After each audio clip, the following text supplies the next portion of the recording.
Friends, welcome to our channel. గుండె నిండా గుడి గంటలు సీరియల్ నెక్స్ట్ ఎపిసోడ్లో ఏం జరగబోతోందో ఈ వీడియోలో చూసి తెలుసుకుందాం. చచ్చినా కానీ మీరిచ్చిన పుస్తల తాడుని అస్సలు మెడలో వేసుకోను అని అన్న మీనా అసలేం జరిగింది అని తెలుసుకోవడానికి ఈ వీడియోని స్కిప్ చేయకుండా ఎండ్ వరకు చూసేయండి. బాలు దోశలు వేయమని మీనా దగ్గరికి వస్తాడు. అలా మీనా దోశలు వేస్తూ ఉంటే బాలు మీనాతో కబుర్లు చెప్పుకుంటూ ఆ దోశలను తను తింటూ మీనాకి కూడా తినిపిస్తూ ఉంటాడు. అలా రోహిణి గురించి టాపిక్ వస్తుంది. అప్పుడు బాలు అసలు నిజం మీనాకి చెప్పబోతూ ఉంటే అప్పుడే వాటర్ కోసం సత్యం హాల్లోకి వస్తాడు. బాలు నిజం చెప్పేయడం చూసి రేయ్ బాలు, నిజం చెప్పద్దు అని సైగలు చేస్తూ ఉంటాడు. అప్పుడు మీనా ఏంటండి చెప్పండి అని అంటూ ఉంటుంది. సత్యం రేయ్ బాలు అని అంటూ ఉంటాడు. అప్పుడు బాలు చెప్పను అంటాడు. అప్పుడు మీనా ఏంటి చెప్పరా అని అంటుంది. అప్పుడు బాలు చెప్తాను అని అంటాడు. అప్పుడు సత్యం బాలు అని అంటాడు. అప్పుడు బాలు నాకేం తెలీదు, నేనేం చెప్పను అని అంటాడు. అప్పుడు మీనా ఏంటండి ఏమైంది మీకు అని అంటుంది.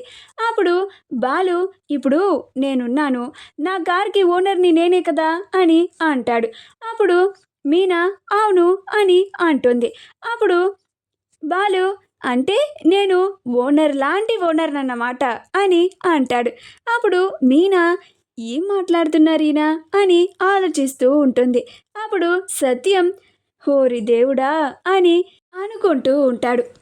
అప్పుడు మీనా అసలు మీరు దేని గురించి మాట్లాడుతున్నారు, మళ్ళీ సరిగ్గా చెప్పండి అని అంటుంది.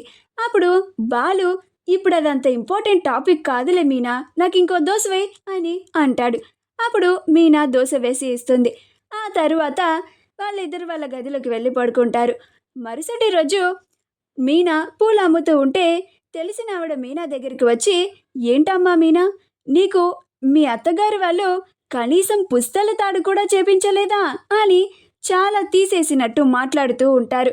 కానీ మీనా మాత్రం అలానే మౌనంగా ఉంటుంది.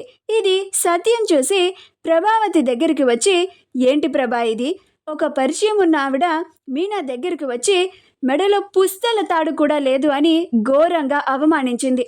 నువ్వు మీనా పుస్తల తాడుని నీ దగ్గర పెట్టుకోవడం అస్సలేం బాగోలేదు, మళ్ళీ మీనా బంగారాన్ని తిరిగి మీనాకిచ్చేయి అని అంటూ ఉంటాడు. అప్పుడు ప్రభావతి నేనేం చేశానండి, ఆవిడ గారే పందానికి పోయి ఆ బంగారాన్ని నా మొహాన్ని కొట్టింది, నేనేమి ఆవిడ గారి దగ్గర ఆవిడ బంగారాన్ని లాక్కోలేదు అని అంటుంది. అప్పుడే బాలు కూడా పైనుంచి వస్తాడు. మీనా కూడా అక్కడికి వచ్చి నేను మీరు చేయించిన బంగారాన్ని మెడలో వేసుకోను అత్తయ్య, నాకేమీ వద్దు అని అంటుంది. అప్పుడు ప్రభావతి చూసారా మీ ముందే ఎంత పొగరుగా మాట్లాడుతోందో అని అంటుంది. అప్పుడు మీనా నేను పొగరుగా చెప్పడం లేదత్తయ్య, నాకు మీరు చేయించిన బంగారం వద్దు, చచ్చినా సరే మీరు చేపించిన బంగారాన్ని ఇక మెడలో వేసుకోను, నా భర్త ఎప్పుడైతే నాకు పుస్తల తాడుని చేయించి తీసుకొస్తాడో అప్పుడే మెడలో వేసుకుంటాను, అప్పటి వరకు ఈ పసుపు తాడునే వేసుకుంటాను అని అంటుంది. అప్పుడు ప్రభావతి నువ్వు వాణ్ణి నమ్ముకుంటే ఇంకా అంతే అని అంటుంది. అప్పుడు మీనా అలా అంటారేంటత్తయ్య, ఏ భార్యకి కూడా పుస్తల తాడుని కూడా చేయించలేరా అని అంటుంది. అప్పుడు బాలు మౌనంగా ఉంటాడు. అప్పుడు ప్రభావతి అది చూద్దాం అని అంటుంది. అప్పుడు మీనా నా భర్తని నేను నమ్ముతున్నానత్తయ్య, ఆయన ఖచ్చితంగా నా కోసం చేయిస్తారు అని అంటుంది. మా వీడియో కనుక మీకు నచ్చినట్లయితే లైక్ చేయండి, షేర్ చేయండి, మా ఛానల్ని సబ్స్క్రైబ్ చేసుకోండి, పక్కనే ఉన్న బెల్ ఐకాన్ని క్లిక్ చేయడం మాత్రం మర్చిపోకండి.